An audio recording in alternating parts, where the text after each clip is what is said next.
Saudaraku, firman Tuhan ini biarlah membawa kita untuk percaya sungguh-sungguh bahwasanya mujizat Tuhan masih berlangsung. Bahwasanya penginjilan yang berhasil adalah penginjilan yang disertai dengan kuasa Tuhan, yang disertai dengan tanda-tanda, yang disertai dengan kesembuhan orang sakit, yang disertai dengan kebebasan yang terikat. Itulah dia macam penginjilan yang dilakukan oleh Tuhan Yesus. Dan Tuhan sendiri berkata, pekerjaan-pekerjaan yang aku kerjakan akan kamu kerjakan. Bahkan pekerjaan-pekerjaan lebih besar daripada ini karena aku pergi kepada Bapa. Ini bagi setiap orang percaya. Biarlah firman Tuhan ini membuat saudara percaya bahwasanya mujizat masih berlangsung. Dan Tuhan mau memakai saudara dalam hal ini. Dan juga terlebih-lebih membuat saudara lapar dan haus akan pelayanan yang berkuasa. Lapar dan haus akan tanda ajaib, tanda mujizat. Lapar dan haus akan karunia Roh Kudus yang memang sudah diberikan Tuhan pada gerejanya, terlebih gerejanya pada akhir zaman ini. Firman Tuhan berkata, mintalah maka akan diberikan kepadamu, carilah maka kamu akan mendapat, ketuklah pintu maka pintu akan dibukakan bagimu. Siapakah yang mau mencarinya dengan sungguh-sungguh?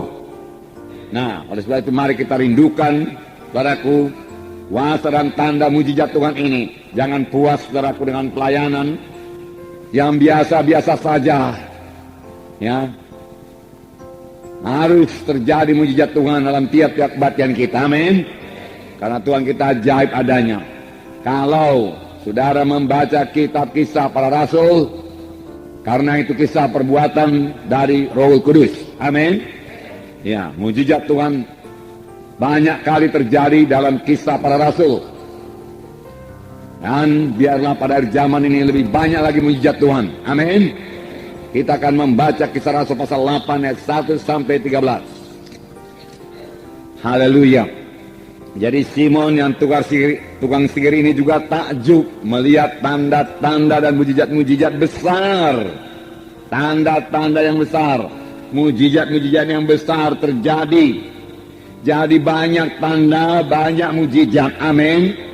Banyak penyataan-penyataan Roh Kudus harus terjadi dalam pelayanan kita. Pelayanan Filipus ini juga dikatakan mereka mendengarkan firman Tuhan. Tapi mereka bukan hanya sekedar mendengar saja, mereka juga melihat tanda-tanda yang diadakannya.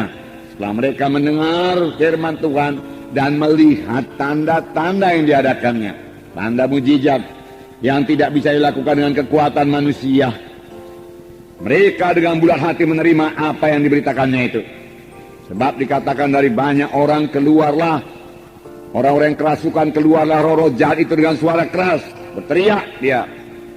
Setan bisa berteriak memakai mulut orang yang kerasukan itu. Dan banyak orang lumpuh dan banyak orang timpang. Bukan sedikit, banyak. Biarlah kita merindukannya. Biarlah kita lapar dan haus akan hal ini. Karena inilah dia pelayanan Tuhan Yesus. Dan Tuhan Yesus berkata, pekerjaan yang aku kerjakan akan kamu kerjakan. Sidang akhir zaman ini yang mengerjakannya. Sebab tanda orang percaya, mereka itu akan meletakkan tangan atas orang sakit, lalu orang itu akan sembuh. Dan mereka itu akan mengusirkan setan dalam nama Yesus. Dan setan bisa tunduk dalam nama Yesus.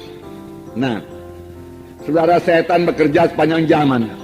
Dalam pelajaran-pelajaran kita yang lalu kita telah melihat bahwasanya setan berusaha menghancurkan gereja pertama. Setan tidak peduli walaupun gereja itu masih sangat muda.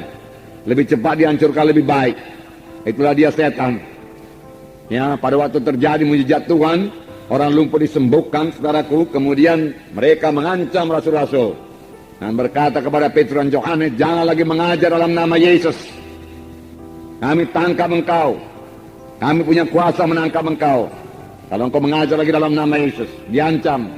Tetapi ancaman ini bukannya menakutkan rasul-rasul, tetapi bahwa mereka berdoa dengan sungguh-sungguh dan berserah hati berdoa, sehingga saudaraku, gereja pertama bertumbuh dengan cepat dan kuasa dan mujizat Tuhan bertambah-tambah lagi dinyatakan.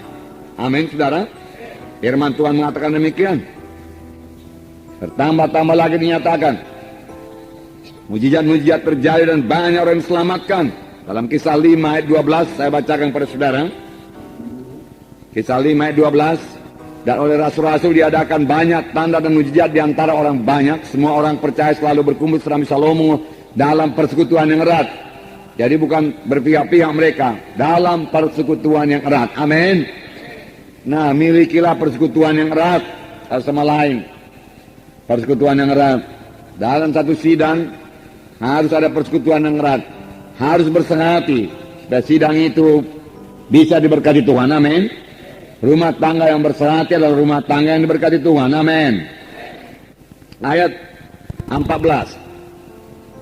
Dan makin lama makin bertambahlah jumlah orang yang percaya kepada Tuhan, baik laki-laki maupun perempuan. Nah, langkah baiknya ini, ya. Bahkan mereka membawa orang-orang sakit keluar ke jalan raya dan membaringkannya di atas balai-balai dan tilang, supaya apabila Petrus lewat, setidak-tidaknya bayangannya mengenai salah seorang dari mereka. Jadi karena tidak sempat lagi meletakkan tangan, bayangan Petrus saja menyembuhkan. Bukan bayangan Petrus menyembuhkan, kuasa Tuhan menyembuhkan. Karena mereka punya iman pada Tuhan. Amin. Dan bayangan Petrus itu hanya sebagai point of contact saja. Ya. Mereka sembuh. Ayat 16. Dan juga orang banyak dari kota-kota sekitar Yerusalem datang berduyun-duyun dan membawa orang-orang yang sakit dan orang-orang yang diganggu roh jahat. Ada yang sakit, ada yang diganggu roh jahat. Jadi ada roh jahat mengganggu, hati-hati. Ya. Kita bukanlah orang yang mau bersoal jawab, berdebat-debat, saudara. Kita perlu menyatakan tanda ajaib, tanda mujizat, membuktikan bahwasanya Yesus hidup dan dia bangkit daripada kematian dan dia bekerja. Amin. Saudara bisa melaksanakannya, saudara.